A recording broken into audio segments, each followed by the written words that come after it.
Well, speaking of West Side Gun and Diddy, because I heard you mention his name, I know that Diddy got into a little thing with Jermaine Dupri over the weekend, if I'm not mistaken. I Yeah, don't know what man. happened.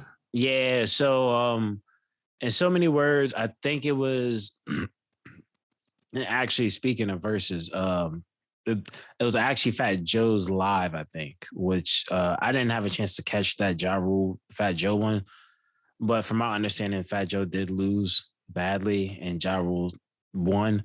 But I feel like people shouldn't be. I don't know. I wasn't surprised by that. And shouts out to Fat Joe. No disrespect to Fat Joe. I mean, I think we called it. We all called it. Yeah. Well, yeah, I think it's that, but it's also the fact that from what it sounds like is from my understanding, from what I overheard of people that watched it, that Fat Joe didn't play all the records that he should have been playing. Like some of his bigger records he didn't play. But well, that's a mistake. Yeah, exactly. So like you lose off the rip. And apparently Ja played Murdergram in the beginning. So we already knew that was gonna be a long day. Hey man, Fat Joe shouldn't feel shame. Dipset lost too. So, if they can lose, other people can lose too. He'll be all right.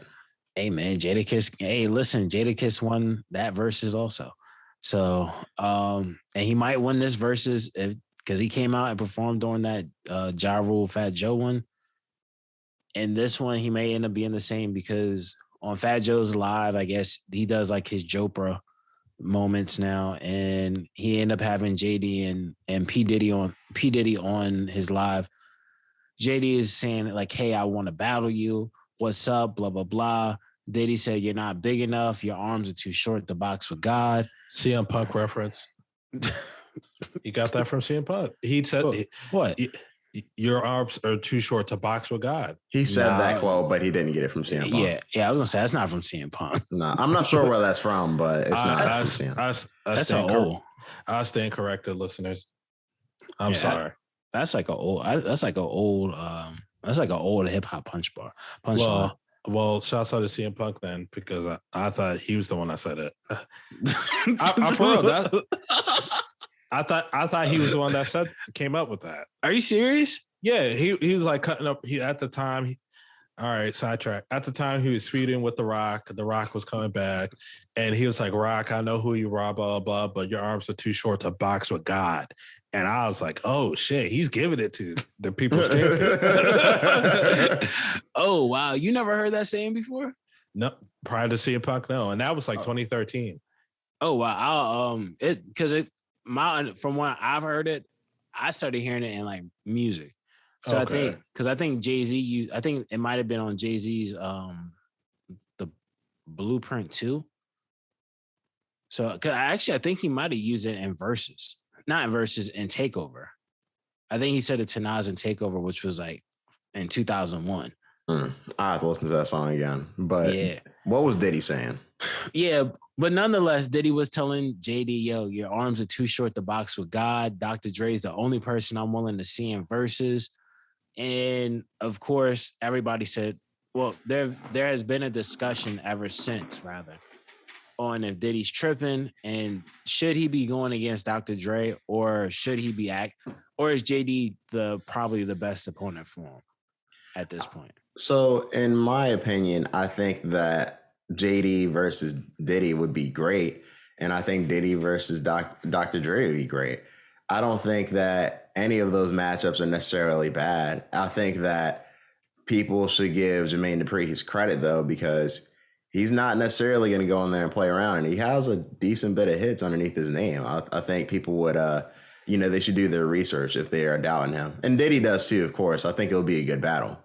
Right. I mean, I honestly, man, I think if Diddy goes against Dre, he will lose. I don't think Diddy's arms aren't. I don't think his pockets are deep enough to really battle Dre. I agree. But I do think if he battled Jermaine Dupri, it would be a close one. I'm not mad if someone gives it to Jermaine Dupri, because Diddy has enough, but at the same time it's Jermaine Dupri. And I mean, we also know like a lot of Diddy stuff is going to be related to work that Diddy's done, but also he has Jennifer Lopez. He has Mariah Carey, which Jermaine Dupri has. He wrote, I think, Mariah Carey's Diamond album, if I'm not mistaken. So, I mean, it could go either way. Janet Jackson, I'm quite sure Jermaine Dupri will be able to use. So it just depends on the bag that they go into. So. What do you think, Lau? Honestly, I think I don't see Jermaine Dupri losing, honestly, just because of the variety. These versus battles, what a lot of people got to realize is it's not the hard-hitting, lyrical, miracle, spiritual, blah, blah, blah, blah, who has the best. It's, hey, which records help resonate with the people the most? Right. And I feel like Jermaine Dupri has that more than Diddy does. And I'm not saying it's going to be easy battle. I'm not, because, 112 versus Jagged Edge. You feel what I'm saying? Right. So, but I just think that you guys could correct me if I'm wrong, I thought Jagged Edge was the bigger R&B group than 112. 112 had that. I'm not saying that they were a joke, so don't take it that way. It came off to me, more people were rocking with Jagged Edge on the grander scheme of things. So he's got a point. Mariah Carey. It's Mariah Carey. Yeah. Did Diddy have an R&B artist as big as Mariah Carey? Exactly. That's what I'm saying. No. Diddy, he had some talent. Yeah. I'm not gonna say that, but you can't sleep on JD. Yeah, I feel you on that. I mean, there's some good points there. I think and I think you were kind of saying this. Maybe correct me if I'm wrong. Okay. But like, I think the hardest part about this is like you said, if I'm correct, it's not always about like the best song. What was the best charting song? What was like the most lyrical, spiritual, miracle song? It's all about like what hits at that moment. And I think, and that's where Mariah Carey, Janet Jackson, Jagged Edge, it makes it hard. But at the same time, I mean, we also got to remind ourselves, though JD was making a lot of the hits. And I mean, all of us especially, because Lil Bow Wow, there's no JD, there's no Bow Wow there's no Lil Bow Wow without JD. Okay. Right? Yeah. Granted, there's all other factors that play into it, but nonetheless, no So Def, there's no Lil Bow Wow that we know of. It makes it hard just because of like, we look at Diddy and we think everything from our childhood, a lot of like what was at the front page of our childhood musically, Diddy was a lot in. Because Diddy was like the face, if we want to say the face of hip hop, or like I don't know what's the most appropriate term for it, but he definitely was like the person that was at the forefront in terms of music videos. He created the remix. Like he has these notches under his belt that it can make him competitive. I think it would just have to be seen. But I do think JD is probably the best matchup for him if he wants to try to come out with a win. Yep. For Diddy to come out and say, "Oh, your arms are too short to box with God," he's sipping his Kool-Aid a little too much, because that's a rock, man. JD, he does. We can't sleep on everything he's done. We just can't. I think that would be a good battle, though. I really do think it would be. Yeah. Diddy versus JD. I think that's a battle that a lot of people should tune into, because you're going to realize a lot of the music that you were listening to in the 2000s, late 90s, those two had a hand in it. Yeah, absolutely. So what do you think about this part then? So in their conversation, Diddy does say like, "Hey, I'll be outside, and anywhere I've ever been at, I've never heard I don't hear them playing your music. They play my music, right?" And he said that to JD. Yeah, and JD replied, "You never been to a wedding?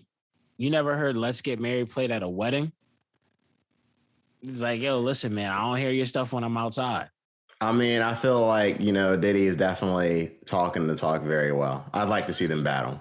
He's the Conor McGregor of talking when it comes to his music stuff. So because I know that I've heard where to party at a party. Yep. So I mean, maybe I'm crazy, but I'm pretty sure that's happening. You know what I mean? I listen, man. Listen, not hearing I want to get married at a wedding. It says it for itself. So listen, man, JD has the hits. He's got the numbers. He's Barry Bonds on the low. Maybe Mark McGuire. Something to that nature. Pre-juice. Well, actually, we can't even say pre-juice in Mark McGuire's case. He got a juice one. Yeah. Juicer.